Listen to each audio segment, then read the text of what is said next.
गगन गर्मियों की छुट्टियों में अपने परिवार के साथ नैनीताल घूमने के लिए जाता है। अजी, ये तो बहुत ही सुंदर रूम बुक किया है आपने। और बाथरूम तो देखो कितना बड़ा और साफ है। अरे भाग्यवान, अब यही सब देखती रहोगी या घूमने भी चलोगी? पापा, मुझे तो बहुत जोरों से भूख भी लगी है। हाँ हाँ बेटी, पहले कुछ खाएंगे, उसके बाद घूमने चलेंगे। फिर सभी खाना पीना करके घूमने के लिए निकल जाते हैं। वाओ, यहाँ कितनी हरियाली है। चलो ना भाई, आगे उस झील की तरफ चलते हैं। नहीं पिंकी, ज्यादा दूर जाने के लिए पापा ने मना किया है। ओफो, तुम मत जाओ, पर मैं तो जाऊंगी। पिंकी अकेले ही वहाँ से आगे की ओर चली जाती है। तभी उसकी नजर पेड़ के नीचे बैठे हुए एक आदमी पर पड़ती है जिसने काले रंग के कपड़े पहने हुए थे और वो अजीब अजीब सी आवाजें निकाल रहा था। पिंकी उस आदमी की ओर बढ़ती है और वो देखती है कि उस आदमी की आंखें एकदम लाल है और उसका चेहरा बेहद डरावना है। पिंकी उस आदमी को देखकर बहुत डर जाती है और वहाँ से भागते हुए अपने भाई के पास जाती है। पिंकी, तुझे वहाँ जाने से मना किया था ना। अब देख मैं कैसे मम्मी से तेरी शिकायत लगाता हूँ। प्लीज भाई, मम्मी से कुछ मत कहना, नहीं तो मेरी बहुत डांट पड़ेगी। ठीक है, नहीं कहूँगा, पर अब से तू हमारे साथ ही रहेगी। ठीक है भाई। तभी कविता और गगन वहाँ आ जाते हैं और बोलते हैं, वंश, पिंकी, तुम दोनों कहाँ घूम रहे हो? कब से तुम्हारे पापा तुम्हें ढूंढ रहे हैं। अब चलो यहाँ से कहीं और घूमने चलते हैं। यहाँ बहुत मजा आ रहा है मम्मी, कुछ देर और यहाँ रुकते हैं ना। नहीं, यहाँ दिन में कोई नहीं रुकता। पर क्यों मम्मी? मुझे अभी अभी एक आदमी ने बताया कि यहाँ दिन में काला साया घूमता है। वंश हंसते हुए बोलता है। क्या मम्मी, आप भी किसी की भी बातों में आ जाती हो? हाँ पापा, मार्केट ही चलते हैं। फिर सभी मार्केट के लिए चल पड़ते हैं।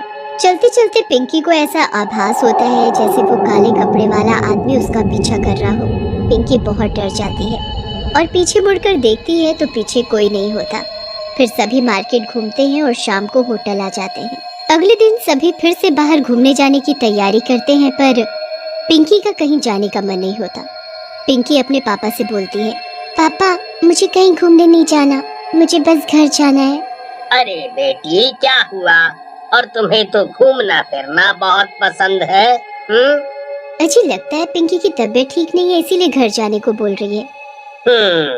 ठीक है, फिर आज ही घर के लिए निकलते हैं। अगले दिन सभी घर पहुंच जाते हैं और अपने अपने कमरे में आराम करने लगते हैं। रात हो जाती है। कविता टेबल पर खाना लगाती है और सभी को खाना खाने के लिए बुलाती है। सभी साथ में बैठकर खाना खा रहे होते हैं, पर पिंकी चुपचाप बैठी बस खाने को देख रही होती है। क्या हुआ पिंकी, खाना क्यों नहीं खा रही हो? मम्मी, मुझे भूख नहीं है, मुझे बहुत नींद आ रही है। क्या मैं अपने कमरे में सोने जाऊं? हाँ, तुम जाओ, आराम करो। पिंकी अपने कमरे में सोने चली जाती है। आधी रात हो जाती है कि तभी पिंकी को खटखट की आवाज आती है, जैसे कोई खिड़की का शीशा खटखटा रहा हो।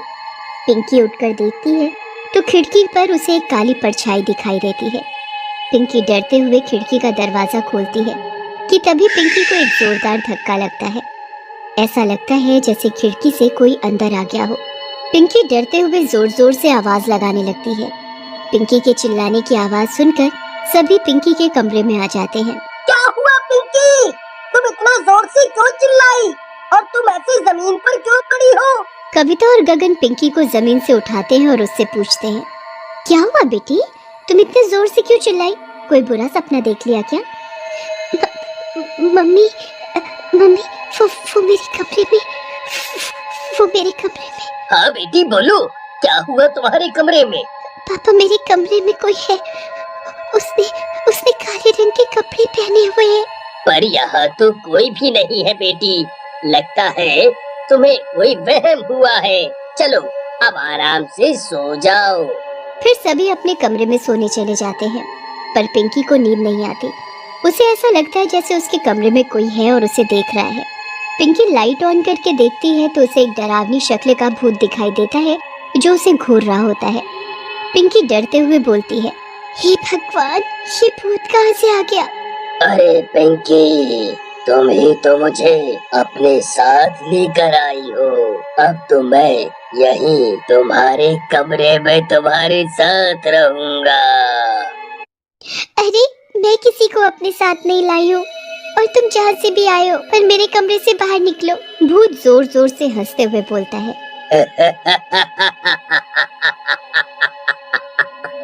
अरे अब तो ये मेरा कमरा है और देखता हूँ कौन मुझे इस कमरे से बाहर निकालेगा। कुछ देर में सुबह हो जाती है।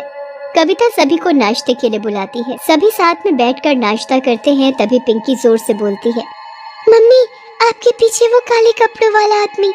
अरे कोई भी तो नहीं है मेरे पीछे। दिन में वो भूत एक काले साए की तरह पिंकी को दिखाई देता था, बाकी किसी को भी वो भूत दिखाई नहीं देता था।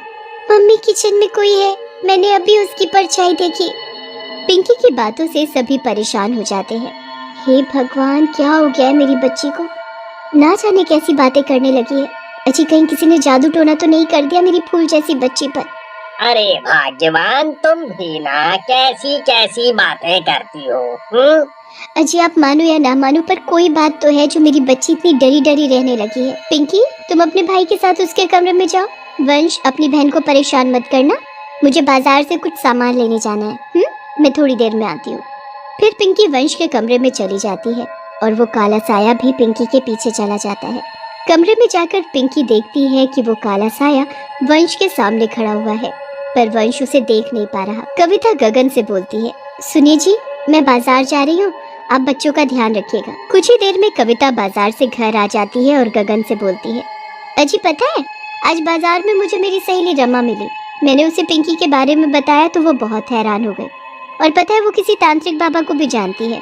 उसने मुझसे कहा कि वो तांत्रिक बाबा बुरे से बुरे और खतरनाक से खतरनाक साए को भी हमेशा के लिए दूर कर देता है। कुछ ही देर में रमा उस तांत्रिक बाबा को लेकर आती ही होगी। हे भगवान, क्या करूं मैं इस औरत का? अरे भाग्यवान, तुम्हारा दिमाग तो ठीक है ना? तुम्हें मैंने कितनी बार कहा है कि भूत प्रेत और काले साए जैसी कोई चीज नहीं होती, पर तुम हो कि सुनती ही नहीं हो। तभी रमा तांत्रिक को लेकर वहां आ जाती है। तभी वंश के चिल्लाने की आवाज आती है और सभी वंश के कमरे की ओर भागते हैं। कमरे के अंदर का नजारा देखकर सभी के होश उड़ जाते हैं। पिंकी हवा में लटकी हुई होती है और भारी आवाज में बोलती है, आ गए तुम सब, और ये क्या, इस बाबा को भी साथ ले आए? तुम्हें क्या लगता है ये तांत्रिक मुझे इस घर से भगा देगा? इतना आसान नहीं है मुझे यहाँ से भगा पाना, और अब तो पिंकी भी मेरे कब्जे में है। मैं भी देखता हूँ ये बाबा मुझे कैसे यहाँ से निकालता है। तभी पिंकी रमा का गला पकड़ लेती है और बोलती है, तू लाई है इस बाबा को, देख अब मैं तेरा क्या हाल करता हूँ। अरे नाश पीटे छोड़ मुझे। अरे कमबख्त, मैंने तेरा क्या बिगाड़ा है जो तू मेरा गला दबा रहा है? अरे मर गई रे, कोई तो इस शैतान से बचाओ मुझे।